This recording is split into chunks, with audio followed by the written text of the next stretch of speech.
High court द्वारस्थ हेले मीरा परिडा सामाजिक गणमाध्यम और गणमाध्यम विरोध में कले मामला। मीरा को नहीं चली कुत्सा रटना को नहीं यही मामला होइछि। सबु तुरंत बंद करने निवेदन करिसेंती मीरा। जड़े कैंसर पीड़ित अशोक चंपती को साहाय्य करि आसुछंती मीरा। यहाकु नहीं विभिन्न गणमाध्यम तांकर चरित्र संहार करिछि बोली मीरा अभियोग करिसेंती। एने सामाजिक गणमाध्यम विरोध में कार्यानुष्ठान पई मीरा आवेदन करिसेंती। मीरा पक्षरु मामला दायर करिसेंती आईनजीवी व्योमकेश त्रिपाठी। आपण मैंने जानते मीरा परिडा कोर्ट आसिक कौ जगह पहुंची जो हिसाब से मो चरित्र को संहार करा लीगली सब डॉक्यूमेंट थिला पर भी गोटे लोक को मु सहायता करबा पर जो भलिया ट्रोल रो शिकार हेछि मो मानसिक स्थिति जहा हेछि मु से विषय किछि कहबिनी। मोर आईन ऊपर बहुत भरोसा अछि। आज नुहे आईनगत लड़ई जेबेठू मो अस्तित्वर लड़ई जारी रखी सेबेठू आईन ऊपर मोर भरोसा अछि। जहाँ चली अनेक उदाहरण अच्छी निजर मोनेटाइजेशन निजर पीआर बढ़ाई जो हिसाब से चरित्र संहार करुछंती को व्यक्ति विशेषर सत्यता न जानी किसी जो ट्रोलर अच्छा जो रोस्ट करुछंती ताहा आज दुर्विषह करिछि अनेक लोकों को। तेणु से विषय मु अवगत करैछि एवं प्रेयर करिछि हाईकोर्ट। मीरा परिडा केवल जड़े मनीष हिसाब से नुहत से जड़े बर्तमान जो देखिए ओडिशार जड़े प्रतिष्ठित समाजसेवी एवं तांको पाखरे जड़े कैंसर पेशेंट जी कि जड़े डिभोसी तांको पाखरे आश्रय नहीं एवं जोटा को लेकिन स्त्री बोली तो आम कहीपर जेहेतु डिभोर्स अलाउ हो सारी जैनिक महिला जो प्रकार भाव में माने अभाषा जो जोटा सब अनपार्लियामेंटरी लैंग्वेज लगे जो प्रकार कथबार्ता कर गणमाध्यम जो मैंने अच्छा जो प्रकार भाव में कौन जो ट्रोल कर जो प्रकार भाव में परिवेषण कर विशेषकर जो थंबनेल गुड़ाक व्यवहार कर जोटा कि जो दुई अर्थबोधक शब्द गोटे लोकर फंडामेंटल राइटा कोठी ना कोठी गोटे भायोलेसन हो जोटा को विरोध करी आम ऑनरेबल हाईकोर्ट पाखे द्वारस्थ होती प्रेयर रही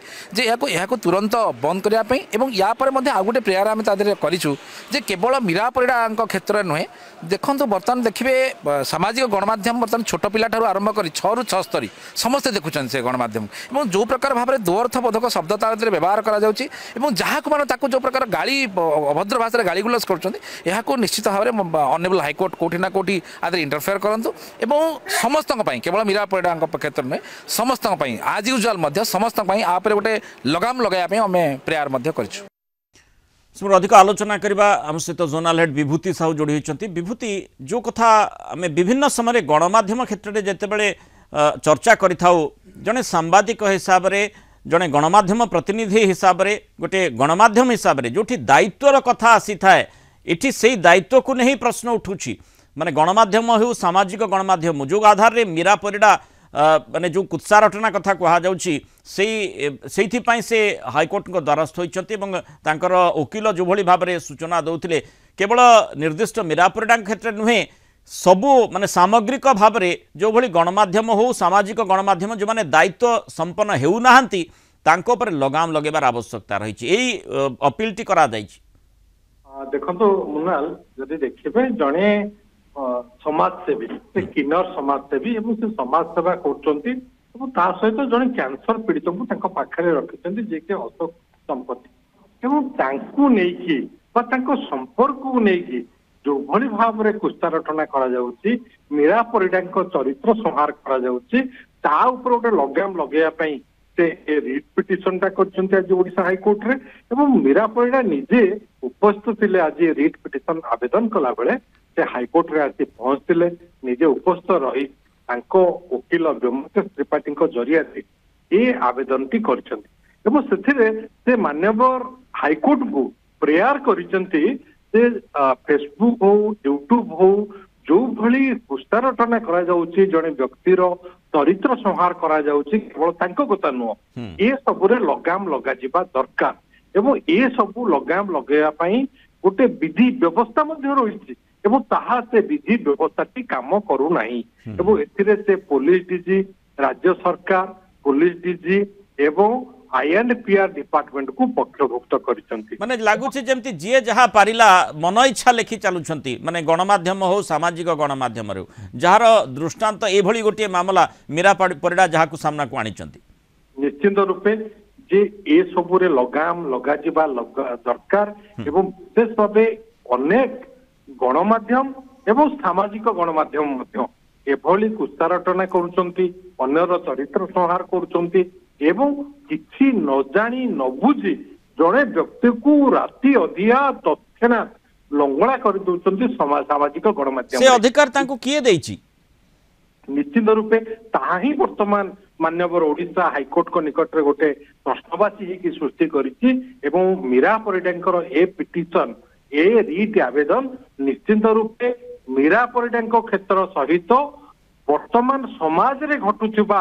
ସାମାଜିକ ଗଣମାଧ୍ୟମରେ ଯୋଉଭଳି ଭାବରେ ଅନ୍ୟର ଚରିତ୍ର ସଂହାର କରାଯାଉଛି, କୌଣସି ବିଷୟରେ ନ ବୁଝି ନ ସୁଝି ଅନେକ ଲୋକ ବାହାରି ଆସୁଛନ୍ତି, ଜଣକ ବିଷୟରେ ଖରାପ କଥା ଲେଖୁଛନ୍ତି, ଦ୍ୱିବୁତ ଅର୍ଥବୋଧକ ଶବ୍ଦ ଲେଖିବା ସହିତ ଅନେକ ସମୟରେ ଅନେକ ଅଶ୍ଳୀଳ କଥା ମଧ୍ୟ ଲେଖୁଛନ୍ତି। ଏ ସବୁରେ ଲଗାମ ଲଗାଯିବା ଦରକାର ଏବଂ ମୀରା ପରିଡାଙ୍କ ପକ୍ଷରୁ ଏଭଳି ଏକ ଆବେଦନ କରାଯାଇଛି, ଯୋଉ ରିଟ୍ ପିଟିସନ କରାଯାଇଛି, ସେଥିରେ ସେ ରାଜ୍ୟ ସରକାରଙ୍କ ସମେତ IR&PR ଡିପାର୍ଟମେଣ୍ଟକୁ ପକ୍ଷଭୁକ୍ତ କରିଛନ୍ତି ଏବଂ ସେ ପ୍ରେୟାର କରିଛନ୍ତି ମାନ୍ୟବର ଓଡିଶା ହାଇକୋର୍ଟ ଏହା ଉପରେ ହସ୍ତକ୍ଷେପ କରନ୍ତୁ ବା ଏଭଳି ଯୋଉ ସାମାଜିକ ଗଣମାଧ୍ୟମ ଏବଂ କିଛି ଗଣମାଧ୍ୟମରେ ଚାଲିଛି ତା ଉପରେ ଗୋଟେ ଲଗାମ ଲଗାଯାଉ। ବିଭୂତି ଯେମିତି ମାନେ ଦୀର୍ଘ ବର୍ଷ ହେଲାଣି ଆମେ ଯୋଉ ସାମ୍ବାଦିକତା କରୁଛେ ଏବଂ ଦାୟିତ୍ୱପୂର୍ଣ୍ଣ ଭାବରେ ଯେତେବେଳେ ବି କିଛି ବି विवादीय प्रसंग में आम शब्द संयोजना करुचे मापी चुपी देखी चाहिए सबकि करने को पड़ी था मन इच्छा जमती अन्य कहीं प्रभावित हेबे ना। जो प्रश्नटी मुझे पचारूली से अधिकार किए देला अर्थात आम निकट से भली अधिकार निश्चय ना आम कहार कुत्सारटना सीधासख भाव में क्या सीधासख गाड़ी दे पारिबा जड़े साधारण लोकर जमी आभिमुख्य रही है साधारण लोकर आभिमुख्य टी दर्शेबा लोकलोचन को आने ये आमर उद्देश्य रही जो भली भाव में सामाजिक गणमाध्यम जो चर्चा गुड़िक सीधा सड़क भाव में आप देखिथे जमी आम जो तथ्य गुड़िक देखा चेष्टा करूँ से आधार में किसी कहवाक चेष्टा करूँ सामाजिक गणमाध्यम कि गणमाध्यम से कथाटी को बिल्कुल से भूली जाइछंती जो भली प्रसंगटी सामना को आसी मीरा परिडा से कथाटी को दर्शेबा बोधवे कोर्ट को चाहिए